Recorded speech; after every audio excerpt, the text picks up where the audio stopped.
Video में आगे बढ़ने से पहले एक रिक्वेस्ट है, हमारा ये और भी दो चैनल है, इन दोनों चैनल का लिंक आपको वीडियो के डिस्क्रिप्शन में मिल जाएगा। तो प्लीज़ ये दोनों चैनल को भी आप सब्सक्राइब ज़रूर कर लेना। इन दोनों चैनल्स पर भी मैं डेली आप लोगों के लिए वीडियो पोस्ट करता रहता हूँ।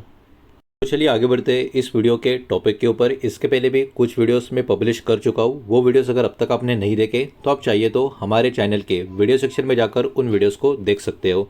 तो देखिए यहाँ पर हम दो कंपनी के स्टॉक के बारे में डिस्कशन करने वाले, बिकॉज इनके बारे में मार्केट में खबर अपडेट निकल कर आ चुके हैं, जिनके कारण ये वाले शेयर कल के दिन भी बाजार के फोकस में बने रह सकते हैं। सबसे पहली खबर है GMR एयरपोर्ट्स लिमिटेड, इस कंपनी के बारे में, इस स्टॉक के बारे में।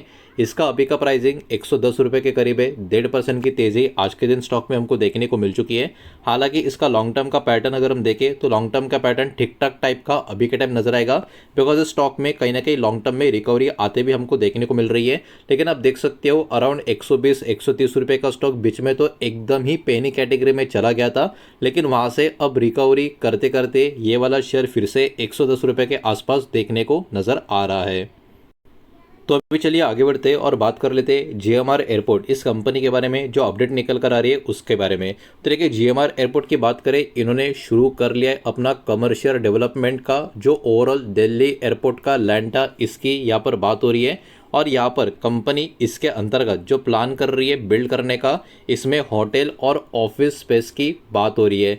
तो कहीं ना कहीं ओवरऑल डेवलपमेंट से कनेक्टेड ये वाला अपडेट इस कंपनी का यहाँ पर हमको देखने को मिल रहा है। GMR ने इसी के साथ साथ जो ऑपरेशनल कंट्रोल है नागपुर एयरपोर्ट का, ये भी अपने कंट्रोल में ले लिया है। और इसके तहत ये कंपनी इन्वेस्टमेंट करेगी 500 से लेके 600 करोड़ के आसपास का अमाउंट मेंटेनेंस, अपग्रेड और एक्सपांशन के लिए।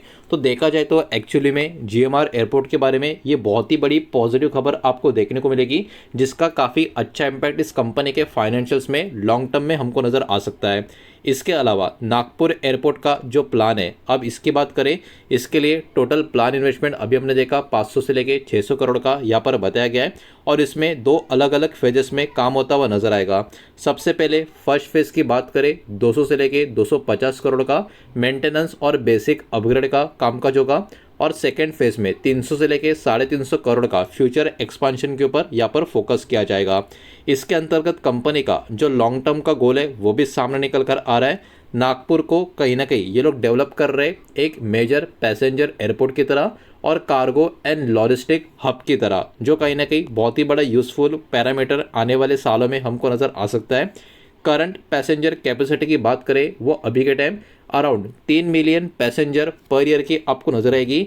और इसके तहत इनका जो लॉन्ग टर्म का टारगेट है वो up to 30 million passenger annually यहाँ पर रहने वाला है। अब इसी के साथ साथ दिल्ली एयरपोर्ट का जो लैंड डेवलपमेंट है, इसके बारे में भी अपडेट इस कंपनी ने यहाँ पर दे दिया है। GMR यहाँ पर प्लान कर रही है यूज़ करने का अवेलेबल जो लैंड है यहाँ पर होटल्स के लिए, ऑफिस बिल्डिंग्स के लिए और जो कमर्शियल रियल एस्टेट है उसके लिए। अब इसके पीछे का जो रीज़न है, जो पर्पज़ है, वो क्या है कि नॉन एयरपोर्ट जो इनकम है उसको कहीं ना कहीं इंक्रीज इनको करना है, जो इस स्टेप की वजह से होता हुआ नजर आएगा। साथ ही साथ ये रेवेन्यू अलग अलग बिजनेसेस के थ्रू, जैसे कि रिटेल, ड्यूटी फ्री और रियल एस्टेट कैटेगरीज में एंट्री करके यहाँ पर इनको कहीं ना कहीं वो कमाई का मौका मिलेगा। ये कंपनी के लिए क्या मदद करेगा? ये कंपनी के लिए मदद करेगा कंपनी को जनरेट करने के लिए इनकम एयरपोर्ट के ऑपरेशंस के अलावा, मतलब ये कहीं ना कहीं अदर इनकम की तरह कंट्रीब्यूट करती हुई कहीं ना कहीं नज़र आ सकती है, जो कंपनी के लिए ऑब्वियसली बात है in the end beneficial step नज़र आ सकता है। अब देखिए कंपनी का फाइनेंशियल बैकग्राउंड की बात करें, GMR अभी के टाइम मल्टीपल एयरपोर्ट का जो प्रोजेक्ट है हमारे कंट्री में, उसमें इन्वेस्टमेंट करते हुए आपको नजर आएगी। बड़े बड़े इंफ्रा के जो प्रोजेक्ट के उनके लिए बड़ा कैपिटल का भी रिक्वायरमेंट होता है, तो ये वाला बात भी आपको यहाँ पर ध्यान में रखना होगा। कंपनी अभी के टाइम कर्जा भी कहीं ना कहीं कैरी करती हुई नजर आएगी, जो एक्सपांशन का प्लान कंपनी का चल रहा है उसके लिए। और कमर्शियल लैंड का जो डेवलपमेंट है वो कहीं ना कहीं एडिशनल कैश फ्लो जनरेट करने के लिए भी कंपनी को मदद कर सकता है अगले कुछ सालों के लिए। तो ओवरऑल अपडेट तो इस कंपनी के लिए अभी के टाइम काफ़ी बढ़िया निकल कर आ रहा है, ये बात हमको यहाँ पर समझ में आ जाती है। तो इस रिपोर्ट का कंक्लूजन, समरी या इंपॉर्टेंट चीज़ों के ऊपर ट्रैक की बात करें, मार्केट कौन से चीज़ों के ऊपर ध्यान रखेगा, इनका नागपुर एयरपोर्ट का जो एक्सपांशन है उसका प्रोग्रेस कैसा नज़र आ रहा है, साथ ही साथ टाइमलाइन जो है डेवलपमेंट का दिल्ली कमर्शियल प्रोजेक्ट का वो कैसा है, इसके ऊपर भी मार्केट का यहाँ पर फोकस होगा। उसके अलावा भोगामपुरा एयरपोर्ट की बात करें, उसका प्रोग्रेस कैसा है उसके ऊपर ध्यान होगा। और कंपनी कर्जे का मैनेजमेंट और रीफाइनेंसिंग अपडेट किस तरीके से प्रोवाइड करते हैं आने वाले समय में, इसके ऊपर भी मार्केट की एक नज़र कहीं ना कहीं बनी रहेगी। तो ये तो था सिर्फ और सिर्फ पहला शेयर, बढ़ते बचे हुए दूसरे शेयर की तरफ। लेकिन उसके पहले वीडियो को लाइक कर देना, वीडियो को शेयर कर देना। पहली बार चैनल पर आ चुके हो तो चैनल को भी सब्सक्राइब जरूर कर देना। दूसरी खबर देखने को मिल रही है SJVN लिमिटेड, इस कंपनी के बारे में 72 रुपीज़ के करीब की क्लोजिंग है। फ्लैट पॉजिटिव क्लोजिंग इस स्टॉक में आज के दिन हमको यहाँ पर होती हुई नजर आ रही है। अब देखिए इसका भी लॉन्ग टर्म का पैटर्न देखोगे तो यहाँ पर भी वॉलेटिलिटी आपको देखने को मिलेगी।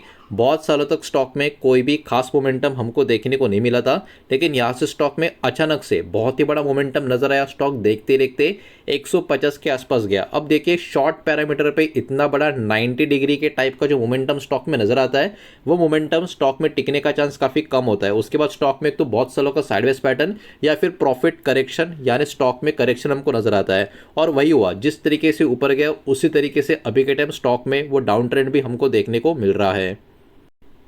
लेकिन अभी SJVN इस कंपनी के बारे में क्या पॉजिटिव अपडेट निकल कर आ रही है उसको भी जरा यहाँ पर हम चेक कर लेते हैं। तो SJVN ने यहाँ पर साइन कर लिया है PPA, मतलब पावर परचेस एग्रीमेंट, गुजरात ऊर्जा विकास निगम लिमिटेड यानी GUVNL के साथ इनका एग्रीमेंट का साइनिंग हो चुका है। अब इस साइनिंग के तहत जो टोटल पावर कैपेसिटी यहाँ पर जो कवर होगा वो होगा 661 मेगावाट का। और इस प्रोजेक्ट में क्या क्या चीज़ें इंक्लूड है, तो यहाँ पर ये 3 अलग अलग प्रोजेक्ट कौन से होंगे, कितने मेगावाट के होंगे, इनके नाम स्क्रीन के ऊपर आपको नजर आ रहे हैं। वीडियो पॉज करके इनको आराम से आप चाहे तो पढ़ सकते हो। अब ये वाला स्टेप, ये वाला खबर इतना इंपॉर्टेंट क्यों है?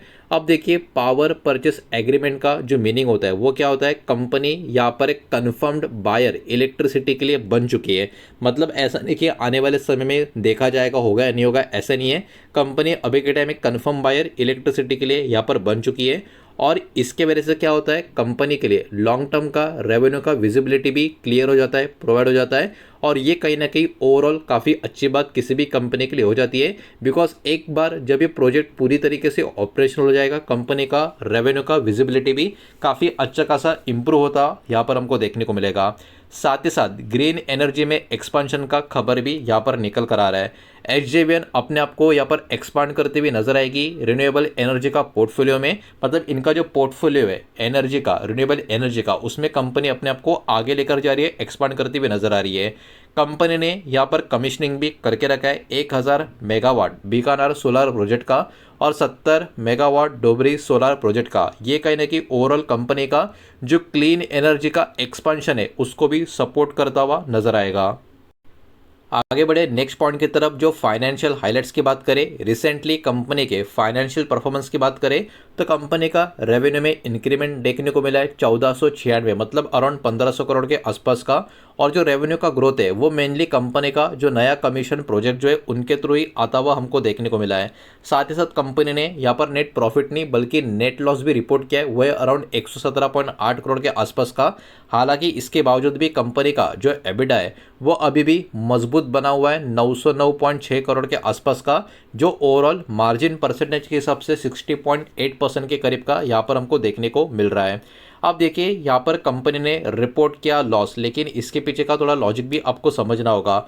जब बड़े एक्सपांशन के प्रोजेक्ट यहाँ पर इस कंपनी के चल रहे थे, कंपनी ने उसमें बहुत ही हेवी तरीके से इन्वेस्टमेंट किया था, जिसके कारण क्या हुआ, जिसके कारण इंटरेस्ट कॉस्ट जो है वो लगातार इंक्रीज होता हुआ देखने को मिला। डेप्रिसिएशन एक्सपेंसेस जो था वो भी इसके साथ ऊपर की तरफ चलता गया। ये जो फैक्टर्स है ये कहने कि कंपनी का जो ओवरऑल प्रॉफिट है उसको अफेक्ट करते हुए देखने को मिले। हालांकि नए नए प्रोजेक्ट कंपनी के अभी भी डेवलप होते हुए इसके साथ आपको नजर आएंगे। तो ओवरऑल ये कुछ चीज़ें अभी के टाइम आपको देखने को मिल रही है, जिसके कारण कंपनी का हाल फिलहाल में लॉस भी होता हुआ हमको देखने को मिला था। अब देखिए हाइड्रो पावर प्रोजेक्ट की अगर हम बात करें, ये कहीं ना कहीं डिफिकल्ट टेरेन वाले प्रोजेक्ट्स भी आपको देखने को मिलेंगे। वेदर से कनेक्टेड डिलेज भी इन प्रोजेक्ट में हमको देखने को मिलते हैं और जियोलॉजिकल चैलेंजेस भी इन प्रोजेक्ट में काफ़ी ज़्यादा कंपेयर टू अदर प्रोजेक्ट आपको देखने को मिलेंगे।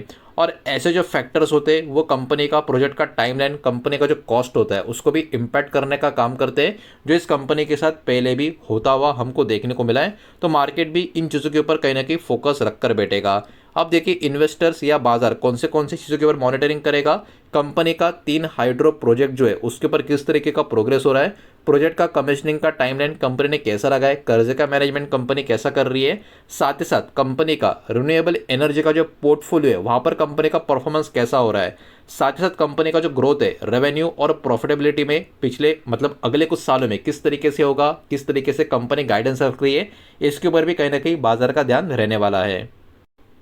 तो इन्हीं दो कंपनियों के बारे में जो बहुत ही बड़ी अपडेट निकल कर आ रही थी वही सिंपल वैसे यहाँ पर मैंने आपके सामने प्रेजेंट किए। सारा का सारा डेटा इन्फॉर्मेशनल एजुकेशनल पर्पस के हिसाब से जो भी डेटा मैंने आपके सामने प्रेजेंट किया है सब कुछ यहाँ पर पब्लिकली अवेलेबल जो कंपनी अनाउंसमेंट जो रिपोर्ट्स होती है उसको मैंने आपके सामने प्रेजेंट किया है। किसी भी तरीके का इन्वेस्टमेंट का एडवाइस या स्टॉक का रिकमेंडेशन मैं आपको दे रहा नहीं हूँ, ना ही मैंने आपको दिया है। इस बात को भी यहाँ पर आप ध्यान में रखें। उम्मीद करता हूँ वीडियो समझ आया होगा, पसंद आया होगा तो वीडियो को लाइक करें, दोस्तों शेयर करें। पहली बार चैनल पर आ चुके हो तो सब्सक्राइब भी कर देना और कोई भी स्टॉक में निवेश करने से पहले खुद की स्टडी रिसर्च जरूर करें, फाइनेंशियल एडवाइजर की सलाह जरूर ले। मिलते हैं नेक्स्ट वीडियो में, धन्यवाद।